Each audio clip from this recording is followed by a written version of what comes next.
Hello, hello, hello, and welcome to episode 10 of Break the Cycle with your host, Joshua Smith. That's me, not Smee, like I said in episode 4 or something like that. I hope everyone's having a great Friday, man. It's almost Easter, the day Jesus arose, and now we have some pencil neck pocket protector nerds at the CDC telling us that we're not allowed to shotgun White Claws with our grandma in the living room. So that sucks. But we're doing all right, man. We're doing all right. Let's start off with some sponsors. As per the usual, Lorenzotti.coffee, of course, delicious Italian coffee delivered directly to your house. Bring the taste of Italy home, man. It's good stuff. We're ordering more right now. It's fantastic. And I'm not just saying that because they sponsor the show. It is actually very good coffee. TopLobster.com for all your wonderful graphic tees, including this amazing Tower Gang Tetris shirt here. If you're a fan of the Tower Gang, you should definitely be ordering the shirt. If you use BTC at checkout for Top Lobster or the coffee shop, you are going to get a 10% discount. Tower Gang's doing great things, man. They are out there fighting the Antichrist every single day, man. They're great people. And also, Anthem Planning for all of your emergency crisis planning needs for your business. They're doing a wonderful job doing things that the government wish they could do better. AnthemPlanning.com. Definitely hit them up. Delaware residents, they're working their butts off, and they're Mises Caucus. So you're supporting a good business that's doing good things in the liberty movement. All right. So now that we got all that stuff out of the way, we have a wonderful guest today, guys. I'm really stoked about this. If you watched his debate with Dave Smith on the utility of the Republican Party versus the Libertarian Party, as far as how they act in the liberty movement, then you already know him. He's a former Maine state senator, congressional candidate, policy advisor for Young Americans for Liberty, and all around nice, amazing, cool guy. So let's give a round of applause to Eric Brakey. How you doing, Senator Eric Brakey? Hey, Joshua. It's a pleasure to talk with you. Thanks for having me on today. Yeah, of course, man. I'm stoked that you're here. I was really looking forward to this one. I was a little nervous, man. You're kind of getting famous in the liberty movement these days, man. I don't know anything about that. I'm just doing what I've always been doing, which is just trying to push for liberty the best place and the best way that I know how. Sure, absolutely. Well, you and I came from pretty similar backgrounds as far as how we got into the liberty movement. It was the war thing. I served on the USS Constellation during Operation Shock and Awe. And when I got out, I was just completely jaded on the military-industrial complex. And it really hurt me to continue to be in the GOP. I was no longer a neocon. And prior to joining the military after 9/11, I was a neocon. I thought that we had to go to war to solve our issues. And then I found a gentleman by the name of Dr. Ron Paul in 2007, I guess. Funny enough story, I was actually sitting in a bar, and they had the news on, the TV, and I'm hearing this guy talking. I didn't know who he was prior to this. I grew up in the 80s, but I didn't watch the Robert Downey Show or any of that stuff. I didn't know much about politics. I just kind of went with my gut on, how I voted or whatever. Supported Bush, unfortunately, until he declared war while I was sitting in the middle of the Persian Gulf. But I worked on Ron Paul's campaign in 2008. You worked on his campaign in 2012.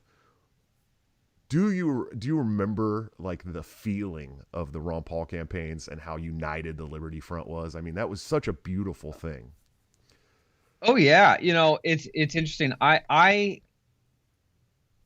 in the last decade or so, there's only one thing I've seen the Liberty movement. There's only one moment I can recall in recent history that the Liberty movement has been united since the end of Ron Paul's 2012 campaign, and that was that recent moment when Ron Paul had that mini stroke on during the Ron Paul Liberty Report, and it was like a moment where we were all kind of terrified together. All of the libertarian infighting ended for a moment, and we all just kind of were worried about Ron. And I think that really is just a testament to, Ron was and continues to be the most uniting force in the libertarian movement, which is saying something because this is a movement, anyone knows who's tried to organize in this movement. It's like herding cats. So there's something about Ron Paul. There's something about the way that he delivers the message, the way he doesn't kind of judge people, the way he's welcoming to, all different kind of takes, the way he doesn't even try to tell people what the right strategy is. He just says, go do liberty, figure it out yourself. There's a role for you. I think there's a reason that Ron, brought so many of us to this movement. And I will say, I didn't get involved until 2010. I was a neocon before that. I was a pretty young guy. I was graduating college in 2010. But you were kind of in the first wave, and I like to think of the 2008 campaign as the first wave, 2012 campaign as the second wave. We've had a couple waves of the Liberty Movement since, but you're a first wave guy. You helped pave the way for folks like me and everyone to come. So thank you for being a part of that before I was smart enough to realize that liberty was the way. Well, it took a war to push me there, man. You know what I mean? It's like, it's funny that the people that support the ideals of liberty the hardest always seem to be veterans. You know what I mean? It's funny how going to war can change your entire outlook on, modern government and how they act with these, the military industrial complex. And it's pretty wild, man. But Ron Paul, I mean, talking about blowback and the Iraq wars and the Middle East wars, I mean, that really just changed my whole perspective on everything, not just the wars. I mean, everything. And then because of Ron Paul, I found people like Murray Rothbard and F.A. Hayek and Milton Friedman. And, I started reading this literature, and that's a window that once you open, you can't close that window ever again. It makes it really, really hard for you to look at, especially the federal government, and this push for central planning and these pushes for constant war and destabilization of the Middle East, and it just makes it hard to turn back. I mean, are you into philosophy at all? I've seen you quote some authors here and there, but who's some of your favorite guys that you've read and kind of cultivated your outlook on politics and philosophy? In the liberty movement specifically, or broader philosophy? Oh man, broader philosophy. Hey, look, how to influence people and make friends. There's all kinds of great books out there that can, and then Immanuel Kant, and there's a lot of great philosophy. Anything that helps shape who you are, man. Talk about it. Well, I actually, I think it's something Murray Rothbard said. He said the first kind of libertarians in recorded human civilization were the Taoists in Eastern philosophy, and I kind of find a lot of I've studied Taoism a bit over the last couple of years, and I've just kind of found that this is the most kind of libertarian kind of spiritual philosophy, and totally compatible with any kind of religious beliefs that individuals have. But Taoism kind of has increasingly had an influence on me. But inside the liberty movement, I mean, I read Rothbard. I've read, I remember when I was first getting into this, Ayn Rand had a big influence on me. But I think we all go through our Ayn Rand phase. I never did, man. I never did. Well, you're the exception that proves the rule then. Yeah. It's funny because every time, especially the leftists, they're like, oh, why don't you go jack off to Ayn Rand or whatever. I'm like, I never even liked Ayn Rand, man. I don't know. Well, I don't think the leftists ever read Ayn Rand either. I think Ayn Rand is kind of like Hans Hermann Hoppe, where everyone's got a strong opinion, but nobody's actually read the works. Yeah, and Hoppe makes some great points, and I've been attacked on both sides of that because I hadn't read enough Hoppe.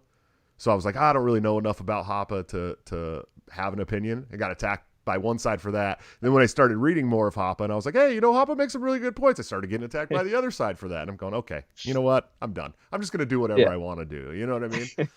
And truth be told, I'm still at that phase where I haven't read much Hoppe. So I'm Hoppe neutral until I actually do some reading and understand what his arguments actually are on their own terms. As you should be. I mean, really, you should. But how do you feel about Scott Horton, though? That's the really important one these days. You know what I mean? I love Scott Horton. I remember when I was running for Congress, I was a bit of a Scott Horton fanboy, and I was able to. I reached out to Scott Horton. I said, hey, I'm writing my announcement speech for my campaign for Congress. I want to be really hard hitting on foreign policy because I felt like we were getting to a point where, one, it's always been, while I've been in the liberty movement, that's been my most important issue is the foreign policy. And I've been genuinely excited to see that. I think that we are in the GOP to some degree. We're turning that ship from where we were under the George W. Bush neoconservative kind of monolithic take on kind of the neoconservative foreign policy to where people are much more open-minded in the GOP now about maybe we don't need to be in these wars. Maybe this is wasting a lot of money. Maybe this isn't a good use of the lives of our soldiers. And so I wanted Scott's kind of take on it, and I had a great call with Scott. It was a great call because it lasted for 3 hours, and I got maybe a few sentences in the whole time. But that's Scott Horton. He's an encyclopedia. Yeah, I have Scott coming on the show on Tuesday, and I'm like, look, I'm just gonna turn the mic off and let you go, man. It's your show. You know what I mean? I'm gonna pull out. I got enough already. His new book up here on the bookshelf, and I'm trying to get through it. I've been watching the. He was nice enough to send me the ebook version so that I could read it while I'm at work on my phone and stuff. So I'm trying to get through it before he comes on the show because I want to be able to talk with him about it. And as a veteran who actually served in a Middle Eastern war, he knows, scores and scores and scores more than I ever could hope to. So, yeah, I totally get that, man. But it is fun watching conservatives and Republicans, that have been a part of this neocon age, start getting red-pilled on the military-industrial complex and wars and the police, too. You know what I mean? Especially recently. Yeah. You look at, frankly, I think you look at the history of republicanism as an idea, I guess small r republicanism, and to some degree the Republican Party in a general sense, and the neoconservative movement kind of dominating the message on foreign policy was really an aberration in the context of history. You look at like Robert Taft, who was Mr. Republican, in his time. He was the best U.S. senator we've ever had until Rand Paul came along. And he was, strong, opposed to kind of, intervening in these foreign wars. You look at the America First coalition, which included many, very big figures in American society who were, opposed to kind of Woodrow Wilson's push to get us into World War I. Skepticism of war has historically been a Republican position, and it's been the progressive movement pushing us into wars. So anyway, I hope that we are rounding the corner and the Republican Party's coming back to its roots. Yeah, I'd love to see it. We're going to get into this a little more. Obviously, I sit on the Libertarian National Committee. I'm a libertarian through and through. I believe that the party can be a useful vehicle. Some people call that white-pilled. I like to call myself a little more gray-pilled. I'm skeptical, but I'm optimistic, But how, you talk about the America First coalition, right? America First under the Trump GOP has taken what seems to be a kind of a different turn as far as that American First. While there are some great liberty Republicans like yourself and Massey, and Amash was great on a lot of things, and Rand Paul was good on a lot of things. Obviously, he's always going to be against wars, which I appreciate. How has it been trying to work with the Trump GOP? Is it hard as a liberty Republican for you? It's you can look at the glass as half full or half empty. I've chosen to look at the glass as half full. I guess for me, and I recognize some of the younger people in the movement may not have this context, but I know that you do. For those of us who grew up under the neoconservative movement, being in a position of really absolute dominance in the GOP, it's on foreign policy. It was hard to imagine we would ever be at a point where mainstream conservatives were questioning the wisdom of these wars in the Middle East, and yet here we are. Now, of course, people aren't as far along perhaps as you and I are, but I try to be both generous and patient with people because, I remember being a young, when I was in high school, the foreign policy was the hardest thing for me to let go on my journey to libertarianism because I grew up under the Bush administration. Geez, the first candidate I ever got involved and volunteered for was George W. Bush in his reelection in 2004. I was making phone calls in Ohio to help him get reelected, and I was excited to be involved. I was in high school, so I was a little dumb, and I believed, all the Fox News line and everything Bill O'Reilly told us about the wars. I was at war by the way at that time. Well, I'm sorry. I'm sorry that I cheerleaded, for you to be put into that. But but I think for myself and for so many Americans on the right at that time, support for those wars became almost a part of your political DNA. It became a part of your identity, and so at least that's how it certainly was for me. And so to admit that you were wrong on something of such significance, of something of such great consequence, is a very hard thing for most people to do. Sometimes you really got to just kind of try to crack the door open for people. People can't, swallow the whole red pill all at once. Right. Sometimes you got to say, well, maybe it made sense to go over into Afghanistan at that point, but now Osama bin Laden is dead and Al Qaeda is destroyed, and why are we still over there? So you're not telling people, hey, you were wrong back then. Saying, well, maybe you're leaving the room, maybe you were right back then, but does this really make sense today? I think that's how you kind of crack the door open. Sure. At least that's how people had to.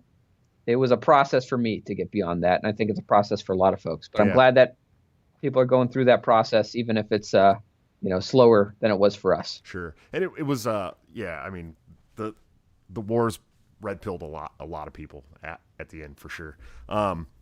So what's your plan moving forward as far as Liberty Republican? How are you going to try and bring more Liberty Republicans to the GOP? Yeah, well, I'll say.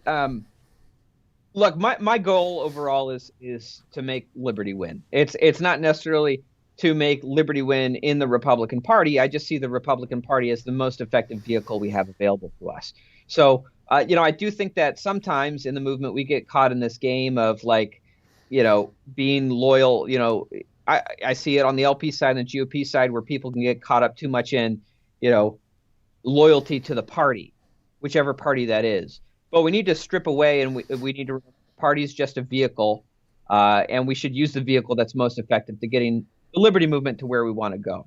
So I'm working with Young Americans for Liberty because I think that Young Americans for Liberty has the most effective strategy in place today to advance the Liberty movement, which is, we have this huge advantage of our activist base in the Liberty movement, and Young Americans for Liberty has been cultivating this on college campuses across the country. We've got 500 chapters on college campuses across America now. And across the last 2 election cycles, we've developed a new strategy called Operation Win at the Door, where we mobilize our student activists to go knock doors in races for state legislature, where we've identified, vetted, and sometimes recruited candidates who are Ron Paul style principled Liberty folks. And over the last 2 cycles, we've now got 179 Ron Paul style Liberty legislators elected across the country.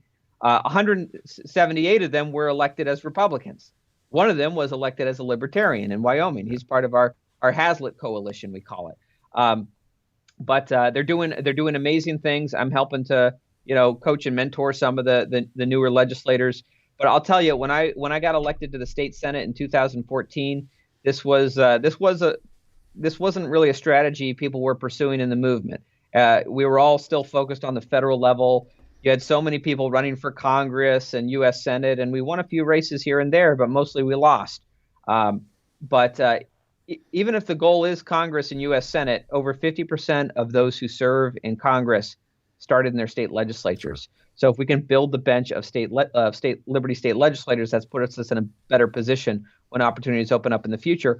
But of course, also, if the goal is to try to kind of take on the Washington machine, sometimes the direct assault isn't the right approach. Sometimes when you're going against a very fortified enemy, you've got to look at the indirect path. And you've got to look at maybe surrounding those fortifications and cutting off their supply lines. And I think that's what we can do in the state capitals. We can go to the state capitals. We can work on nullification efforts like Defend the Guard, cutting off the supply of our young men and women being sent off into these unconstitutional, never-ending wars. We can look at ways to, nullify gun control policies, nullify other assaults on our freedoms, even nullify maybe there are certain tax policies we can nullify there too. So Have you worked That's with what I'm working on. Have you worked with Michael Bolden in the 10th Amendment Center on any of that stuff?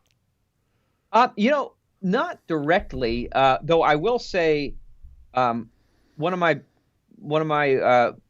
bigger accomplishments when I was in the Maine Senate was passing right to try legislation, which nullified the FDA on terminally ill patients being able to access non-FDA approved medications. It's federal law now, but at the time it wasn't.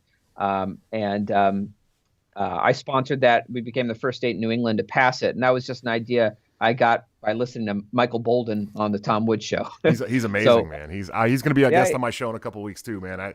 And he's become like a really good friend to me. I'm from California. He lives in LA, so like, yeah, he goes to a bunch of libertarian events and stuff. He stays pretty nonpartisan because he'll work with anybody on nullification but man, he is just a wonderful dude. You should definitely. I guarantee you, he'd have a phone call with you, man, and just talk about you with talk about anything with you for as long as you wanted to talk about it. Well, I'm a fan of his, and I think I don't remember if I worked with him directly or I worked with someone at the 10th Amendment Center, I believe, a few years back when I sponsored their 4th Amendment Protection Act in Maine. That one didn't pass, but it was a cool nullification idea. Anyway, I'm a big fan of 10th Amendment Center and Michael Bolden. Oh yeah, absolutely.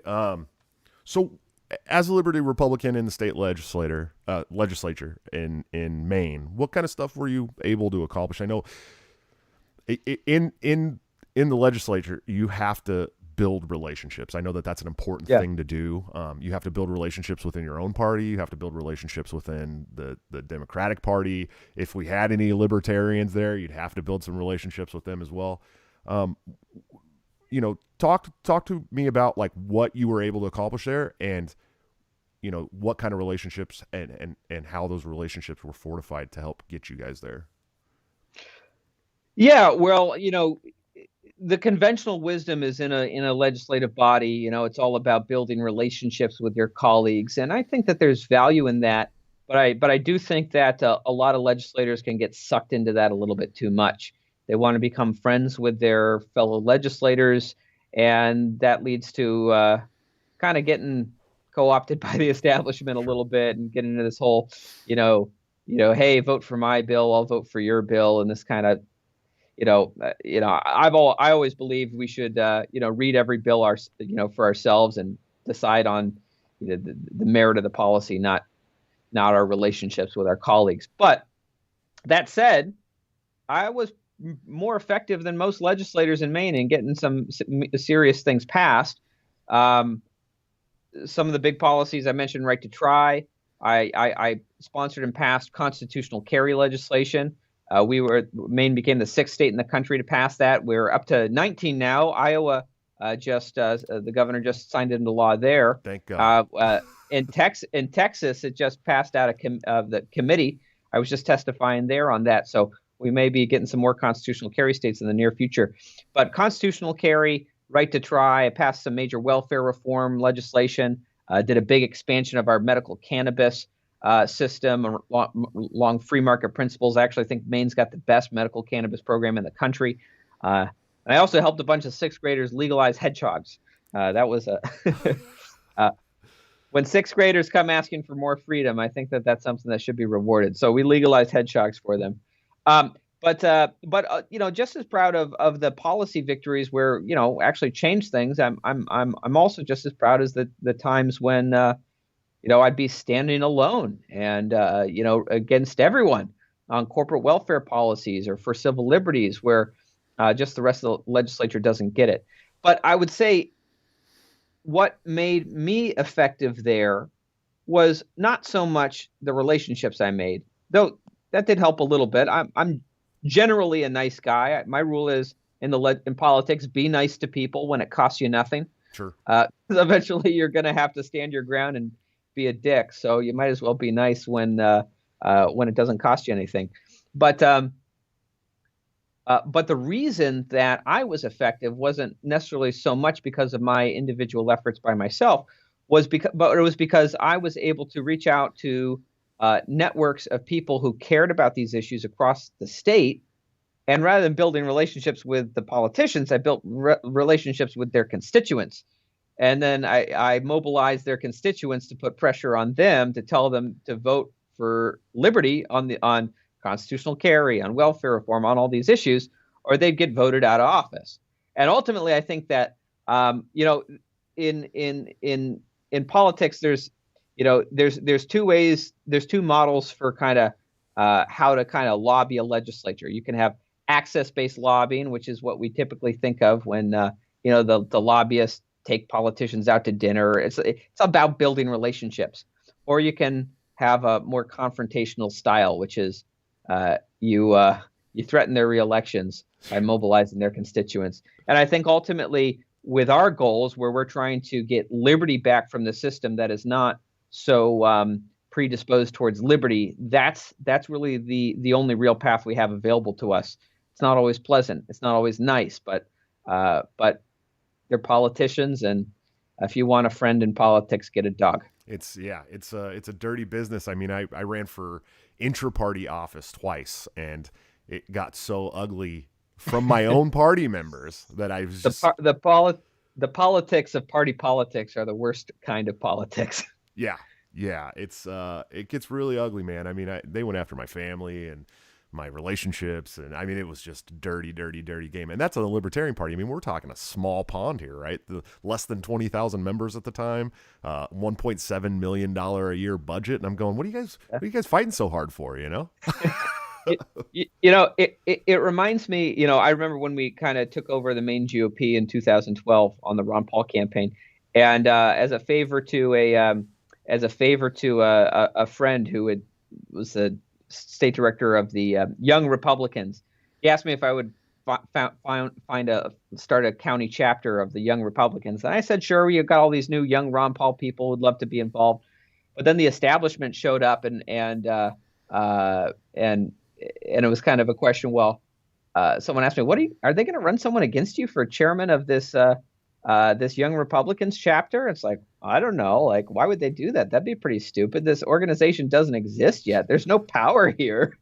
And yeah, they did. It was a tie vote. And I just said, why am I fighting for this? Yeah. Like, you guys can have it. If this is what you really want, like, this organization didn't exist until 5 seconds ago. Like, go take it. It's yours. Within 3 meetings, they disbanded as an organization. It was just about trying to spitefully stop people from coming into the party who actually wanted to grow the party. Sure. But I think that can be, party politics is the worst because it's sometimes it's dealing with a lot of people who maybe will never actually wield true political power, but will just be standing. Hopefully, if they're doing their job well, will be standing next to people. Right. And so this is anyway. I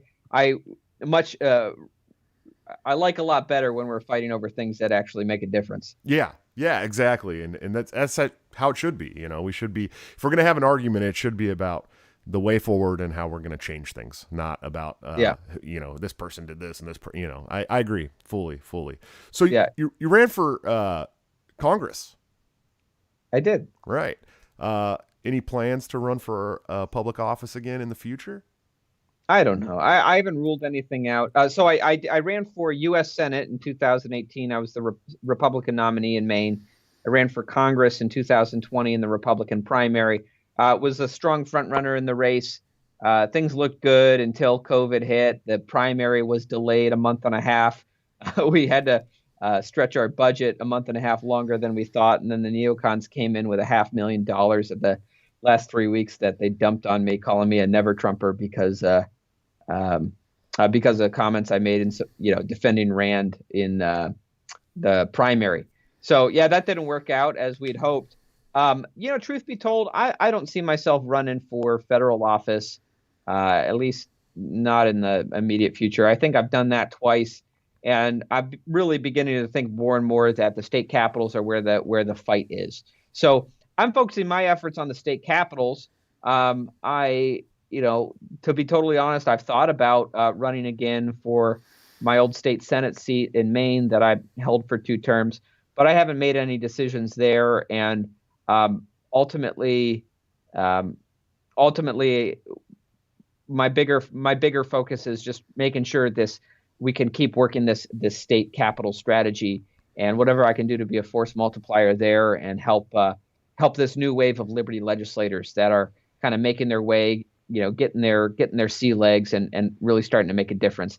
I tell you, people ask all the time, who's the next Ron Paul going to be? And, I think the next Ron Paul is going to be, one of these liberty legislators we're elected into the state capitals. Watch what they do. And there's going to be some real heroes emerging from this in the future. Well, we need 100 Ron Pauls is what we need. Not who's the next one. We need 100 next Ron Pauls. Well, I got some good news. I got a 187 for you. So, okay, I'm going to go through all their platforms and make sure first, though. Okay. So a little bit about the Mises Caucus. I know you disagreed, obviously, with Dave in your debate on the utility of the Libertarian Party and versus the GOP. Are you familiar with the Mises Caucus and what they've been doing and how far they've come in the last 3.5 years? Oh yeah. And I consider myself very philosophically aligned with the Mises Caucus. Philosophically, I think people are right on. Strategically, I think the better play is to try to focus, instead of taking over the LP, to take over the GOP and the GOP civil war that's just starting in the post-Trump era. But I have total respect for the philosophical integrity of folks, in the Mises Caucus. Sure. So hypothetically, okay, we get through, 2024. All right. The Mises Caucus is firing on all cylinders. They've continued to quadruple their growth. They've taken over the Libertarian Party. The Libertarian Party is now the fastest growing party in the country. You think it'd ever be a useful vehicle if that's the direction it starts taking? I think it's unlikely. And who knows, on a long enough timeline, if you can, the biggest obstacle is the rules of the system. Ron Paul talked about it being a rigged game. The rules are written by the two major parties to make it a two-party game. It's not just the ballot access laws, but it's also just the whole kind of first past the post plurality based voting system that makes the vast majority of voters say, well, I've got to vote for the lesser of two evils because otherwise I'm throwing my vote away. I could vote for the third party candidate who most aligns with me, but that guy doesn't have a chance of winning, or at least that's what most people believe. And so but I think the biggest obstacle the LP has is plurality libertarians. Voting. Well, there's always going to be like party infighting. In the GOP, there's party infighting, and in the Democrat Party, there's party infighting. There's always going to be that. Sure. People are always eating their own. But the rules of the game are not built for a third party. So look, there are states where some of these things are changing. I know the Libertarian Party was part of the effort to kind of push for ranked choice voting in Maine, right, which is kind of partially passed. There's some changes in Alaska and some other states. I don't know how these things are going to work out in the long run, but I guess theoretically, if movements like these were to spread across the country, it could break down the two-party paradigm, and maybe a third party like the LP becomes more viable as far as winning elections under a system like that. But I think that something like that is change like that happens very slow, and I think that's a long ways off. Until such a time as that, I think if we want to try to make real political change, policy change, and win elections in the here and now, the best path we have is to winning primaries in the GOP. Sure. And I made that clear before we started this interview, and I've talked to lots of Liberty Republicans. I'll work with Liberty Republicans. I don't mind, yeah. Obviously, I'm as a sitting national board member for the Libertarian Party. I can't go out and endorse the Liberty Republican over the Libertarian candidate. It would be bad form for me as a national leader for the party. But where there is no Libertarian running, or there's already a sitting Liberty Republican, I think that there's some that have done some great things, and but I'd also like to flip you all to Libertarian. I mean, that's at the end of the day, that's where I want everybody. So I think the Mises Cock's doing great work. I think here in the Yeah. next 4 years they're gonna start really surprising people. But you know, we talked a little bit about this before the show too, with the Frontier Project and the Libertarian Party, where we have very limited resources as a national political party. We're trying to play this asymmetrical warfare game with financial juggernauts across the country. And it's very hard to do for a party that's so small, that has, we could run 1,000 candidates, but we can't support 1,000 candidates. So what the Frontier Project now has done is started focusing on areas like Wyoming, where we have started winning or almost winning and actually flipping one of their state legislators. We have 2 there now because one of them flipped after the election to Libertarian. So In Wyoming? Yeah. Oh, okay.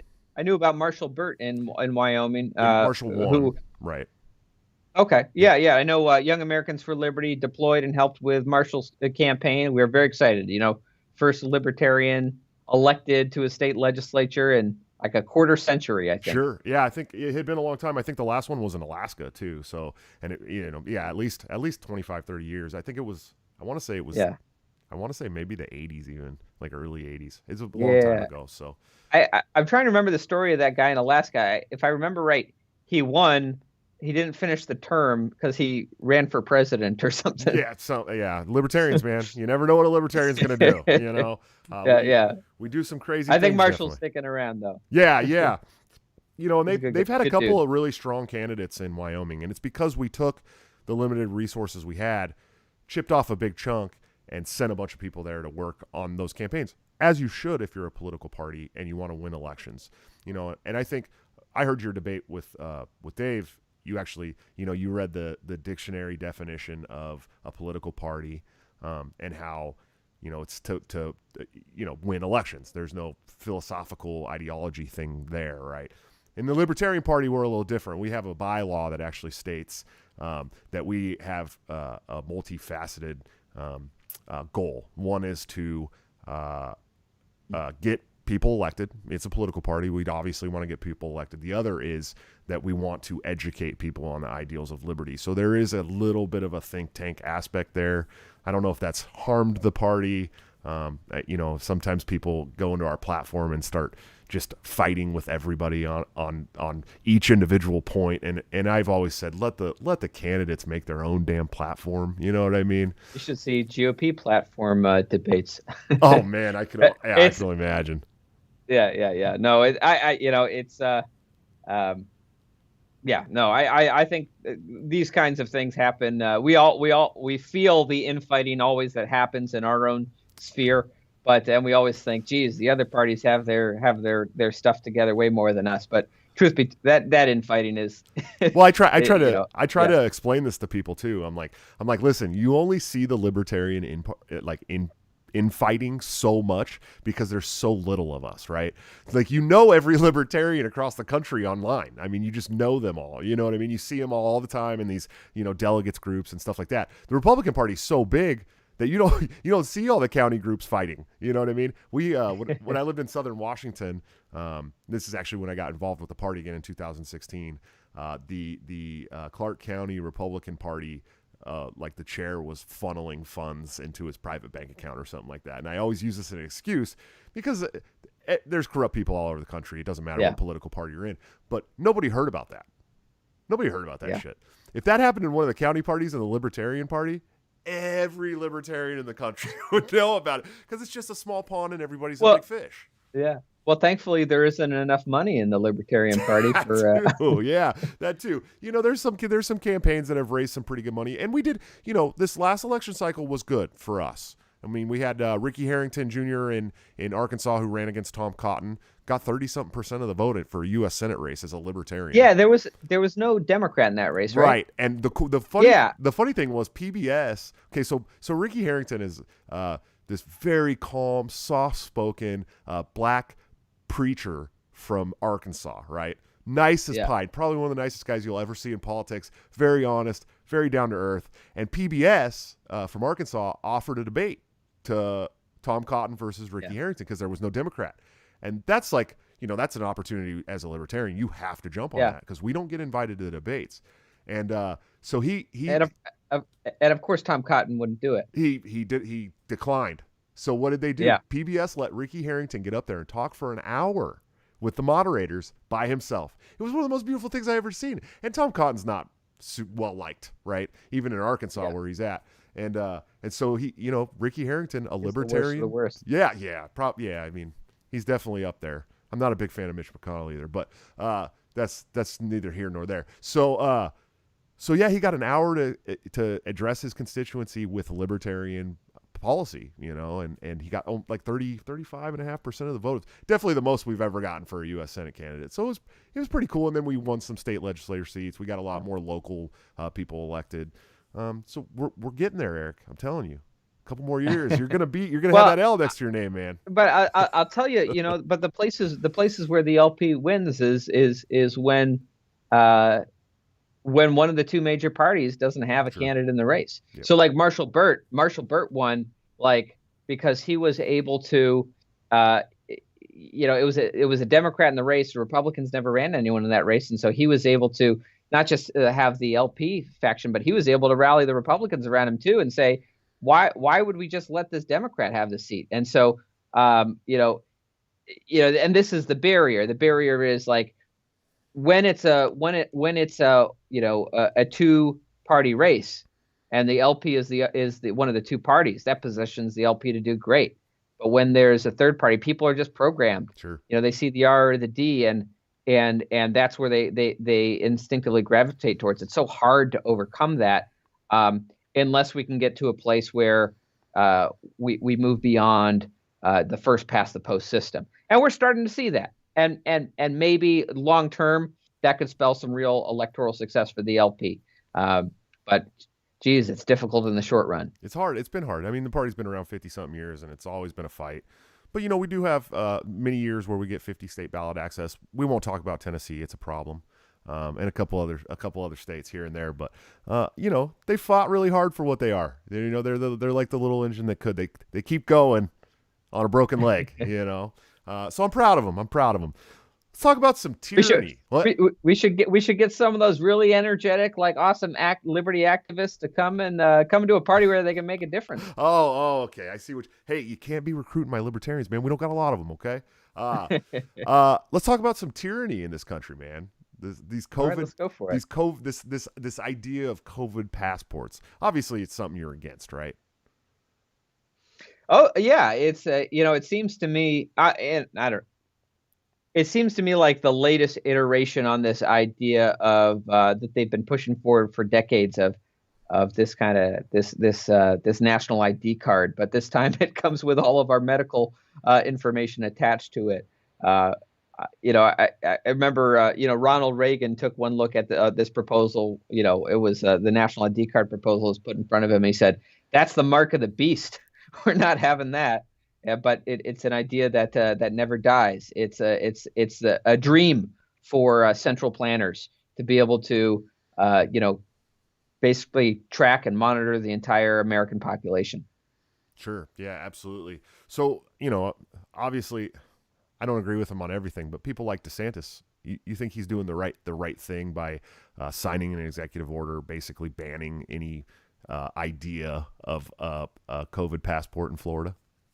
If I were to look at the exact policy, I feel like maybe, I could critique it here or there. I could say like, is this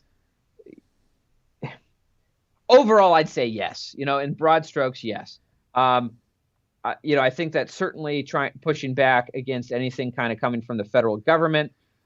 It's always hard when we're talking about private property rights and private businesses and what they want to allow. But of course, these days, like so many big companies, big corporations their leashes are held through government contracts and government regulations.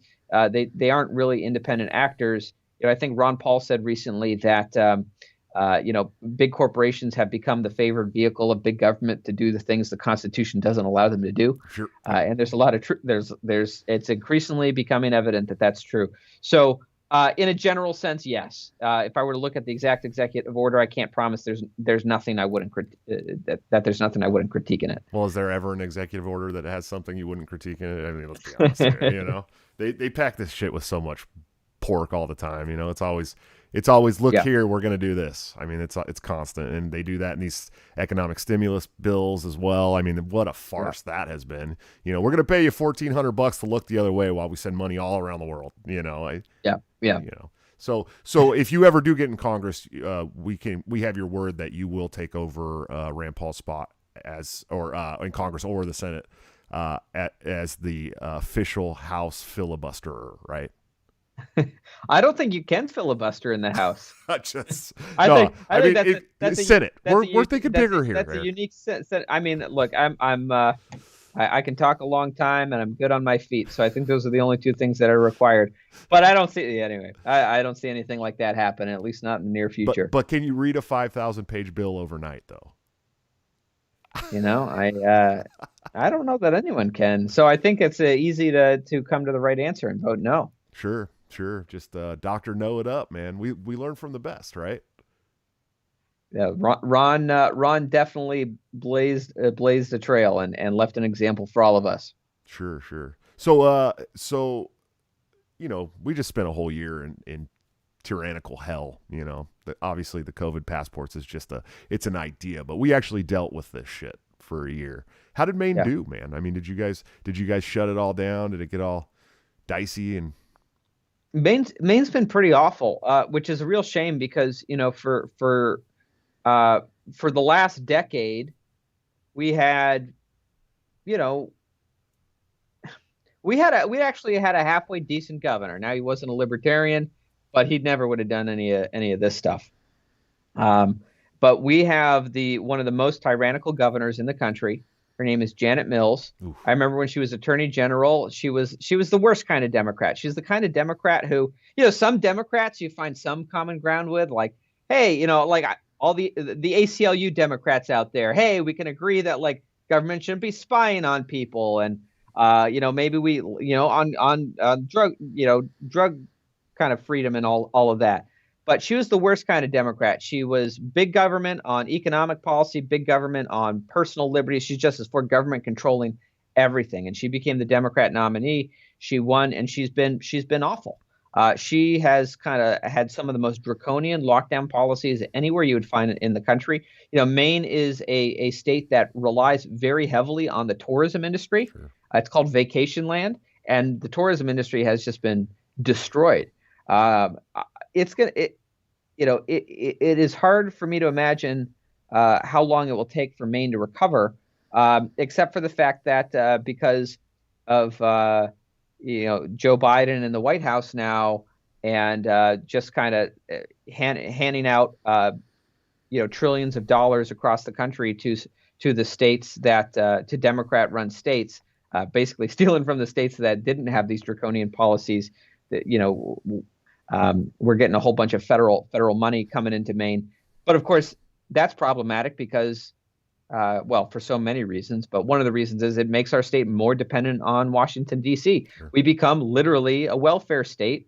And when when a state or a person is stuck on the welfare system, when you're dependent, you lose the ability to make decisions for yourself, and everything is dictated. And I think that's happening across America. All the states are becoming so dependent on federal funds. We're losing piece by piece, we're losing our sovereignty. Sure. So you're, obviously a big proponent of everybody flooding the GOP with liberty advocates. We know that a lot of people are just not going to do that. You know what I mean? Like, it's a lot of libertarians, especially from the party, but there's a lot of libertarians out there that are small L libertarians that won't join the political parties at all. That's always going to be an issue. It's not a problem. I don't think it's a problem. I think they do good work in their own ways. They have podcasts. They do certain things. But would you also advocate that they start doing counter economic stuff? Evading taxes. I mean, the kind of agorist stuff that starves the government. I mean, if they're not going to join in with the political system, do you think that it's a good idea to start doing these counter things to the government to resist? I mean, I think that one of the best things people can do is to nullify the Federal Reserve by buying Bitcoin. Yes. To buy into. I mean, inflation it's a tax on savings, but only a tax on savings in dollars. So why keep your savings in dollars? I mean, I've been trying to I've been trying to move all my savings out of dollars, or at least just have on hand what I need for the short run. Because look at all these trillions of dollars being printed. We can see the way things are going. So yeah, no, I have tremendous respect. I have tremendous respect for anyone who is getting out from behind the keyboard, getting off the sofa, and doing something to promote liberty. So I have many friends who are kind of agorists, voluntarists, who don't engage in the political system. I would hope that if there was a real, like a Ron Paul, running, that they would engage enough to, vote for that person in a primary like we all did in 2012 and 2008. But yeah, no, I respect whatever path people take. As long as people are fighting for liberty. Sure. Well, hey, man, this has been a great talk. We're definitely getting close to the end. Are you familiar with Nicholas Sarwark?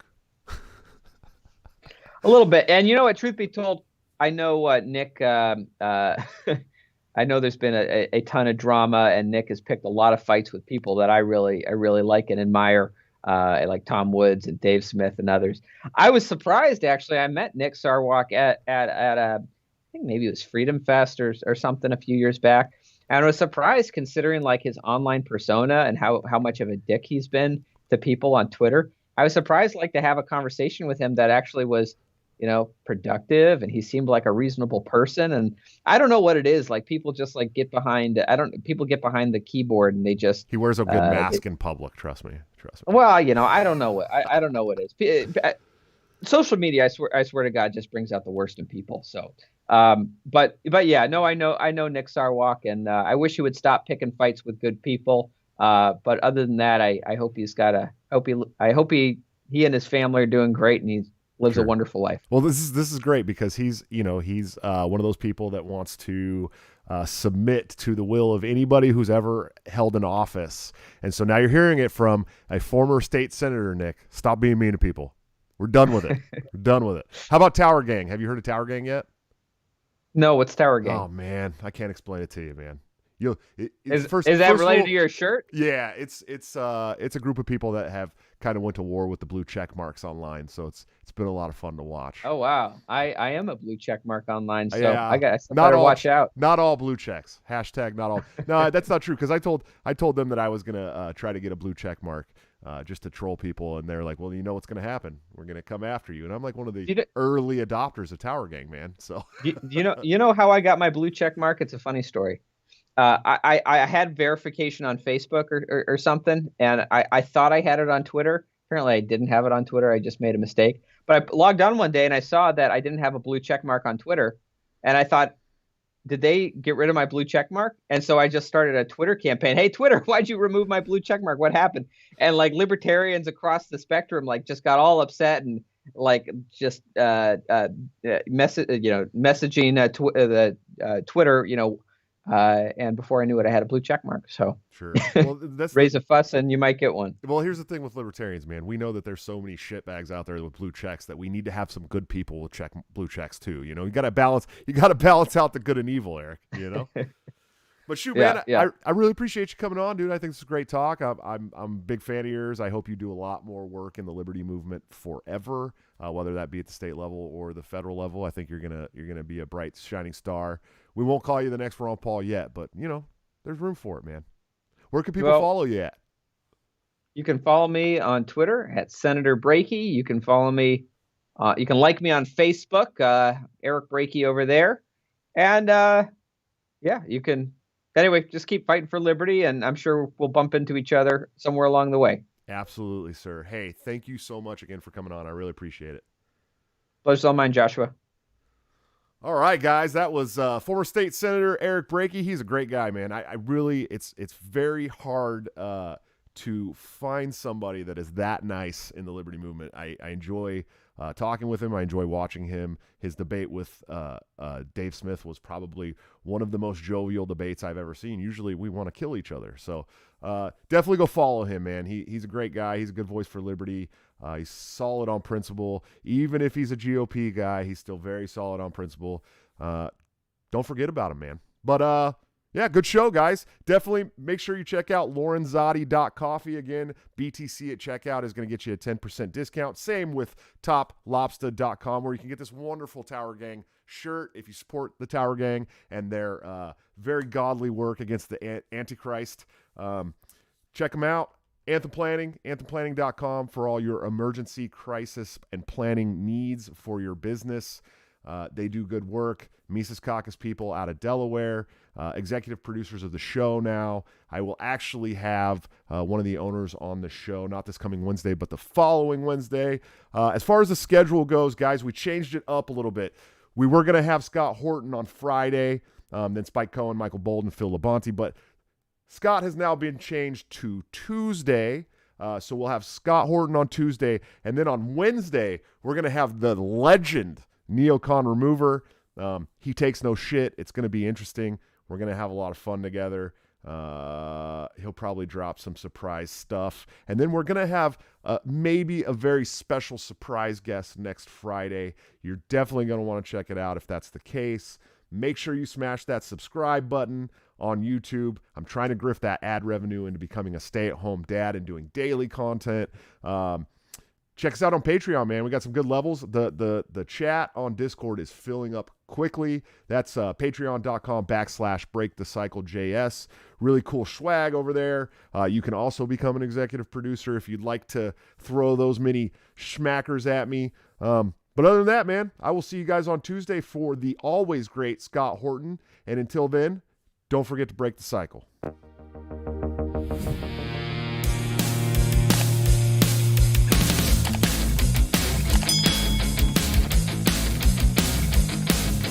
Due to legal reasons, I just have to explain.